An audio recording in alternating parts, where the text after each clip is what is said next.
Qu'est-ce que le syndrome douloureux régional complexe? Le syndrome douloureux régional complexe, anciennement appelé dystrophie sympathique réflexe, est un trouble neurologique qui touche non seulement le système de la douleur, mais également les systèmes somatosensoriels, autonomes et moteurs. L'acronyme anglais CRPS est régulièrement utilisé en milieu clinique et dans la littérature. Les patients souffrant du syndrome douloureux régional complexe sentent de la douleur chronique dans une partie spécifique de leur corps, le plus souvent au niveau des extrémités, soit les mains ou les pieds. Ce syndrome apparaît souvent beaucoup plus grave que ce à quoi on pourrait s'attendre en considérant la blessure originale. Par exemple, la douleur peut débuter suite à une entorse mineure ou après avoir subi une simple chirurgie d'un jour. Ces événements, qui entraîneraient normalement une douleur légère à modérée à court terme, mènent plutôt à une douleur chronique aiguë et invalidante chez les personnes atteintes de SDRC. Il y a deux types de SDRC pour lesquels les symptômes et traitements sont les mêmes. Tout d'abord, le type 1 est souvent déclenché par une lésion tissulaire, mais ne met en cause aucune lésion nerveuse connue. Pour ce qui est du type 2, la personne présente une lésion nerveuse évidente comme source de douleur. Plus récemment, un troisième sous-type a été ajouté aux deux autres. Il s'agit du SDRC non autrement spécifié ou NOS. Ce syndrome ne remplit pas toutes les spécificités du SDRC classique, mais aucun autre diagnostic ne peut expliquer la pathologie retrouvée chez le patient. L'incidence du SDRC varie de 5,46 à 26,2 personnes atteintes pour 100 000 personnes par année. L'âge moyen du diagnostic ne diffère pas entre les sexes et survient en moyenne entre 47 et 52 ans. Cependant, ce syndrome peut survenir à tous âges.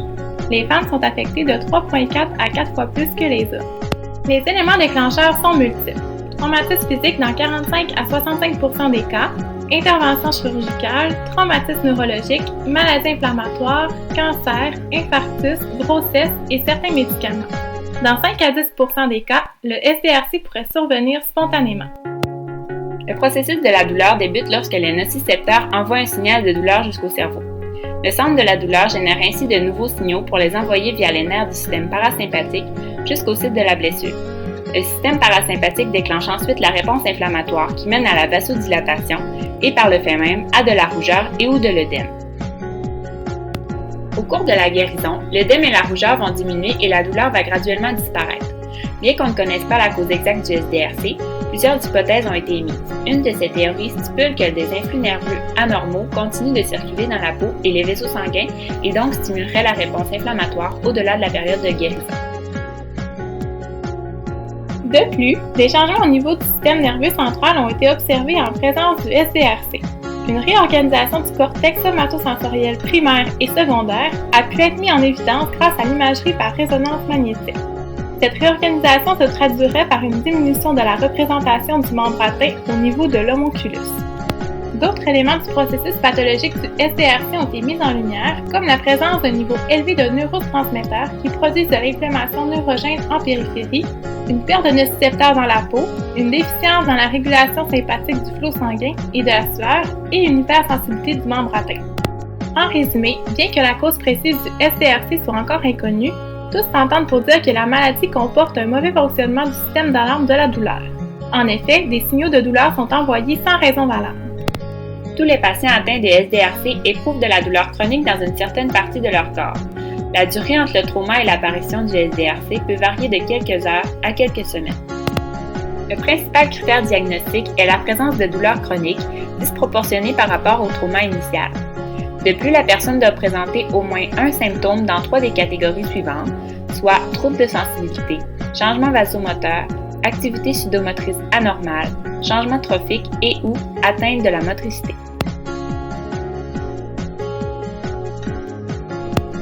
En plus de ces symptômes, le médecin doit rapporter au moins un signe dans 2 des catégories précédentes.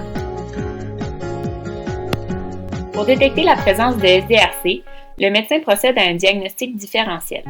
En d'autres mots, les tests paracliniques permettent d'éliminer les autres diagnostics, mais pas de cibler précisément le SDRC. Il est important de s'assurer qu'aucun autre diagnostic puisse mieux expliquer les symptômes et les signes. En plus des symptômes physiques, le SDRC a certaines répercussions psychologiques. Effectivement, ce syndrome est peu connu et prend du temps avant d'être diagnostiqué. Les personnes qui en sont atteintes peuvent donc souffrir également de troubles de sommeil, d'une diminution de la concentration et d'anxiété. Aussi, Les relations avec les autres sont plus difficiles car elles ont l'impression d'être incomprises auprès de leurs proches. Le SDRC étant encore peu connu, il n'existe pas de traitement spécifique. Les différents traitements offerts aux patients sont plutôt axés sur la gestion de la douleur. Un certain nombre de médicaments traitant la douleur chronique peuvent être utilisés pour aider à diminuer les symptômes du SDRC, soit des analgésiques, des antidépresseurs tricycliques, des anticonvulsivants, des corticostéroïdes, des médicaments pour prévenir ou retarder la perte osseuse et des médicaments pour bloquer la voie nerveuse sympathique. Des thérapies d'injection ont également été utilisées pour soigner le SDRC pendant un certain nombre d'années. Même si les preuves de la recherche sont rares pour cette thérapie, elles constituent une option pour certains patients. Elles comprennent l'anesthésie tronculaire et le bloc régional intraveineux. De plus, des procédés plus invasifs et par conséquent plus risqués sont essayés actuellement, comme la neurostimulation, les perfusions intrathécales de médicaments et la stimulation du cortex moteur. Des études ont démontré que les thérapies non médicamenteuses peuvent aider à réduire la douleur et à mieux l'endurer. Elles comprennent par exemple la relaxation, la méditation, l'acupuncture, l'aquathérapie, la répartition des activités et la thérapie cognitivo-comportementale. Ces stratégies d'autogestion peuvent permettre d'atteindre un meilleur fonctionnement et d'avoir une meilleure qualité de vie. Puisqu'il s'agit d'une problématique complexe, une approche interdisciplinaire est à privilégier. Les professionnels comme le médecin, la psychologue, le physiothérapeute et l'ergothérapeute peuvent donc être impliqués dans le traitement. Une thérapie très intéressante est maintenant de plus en plus utilisée dans le traitement du SDRC, notamment par l'ergothérapeute. Il s'agit de la thérapie par imagerie motrice, développée par Moseley.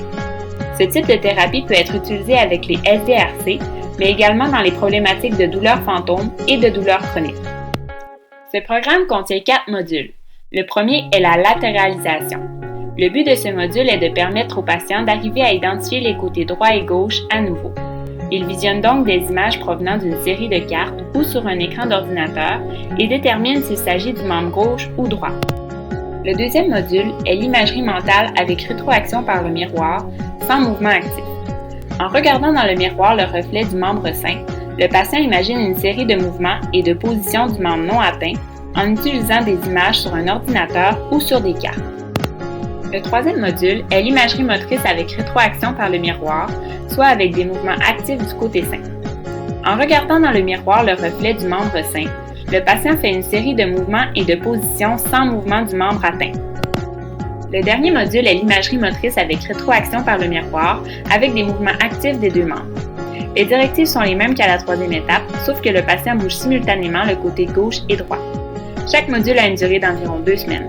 Les exercices sont réalisés 3 fois par jour pendant 10 minutes à chaque fois.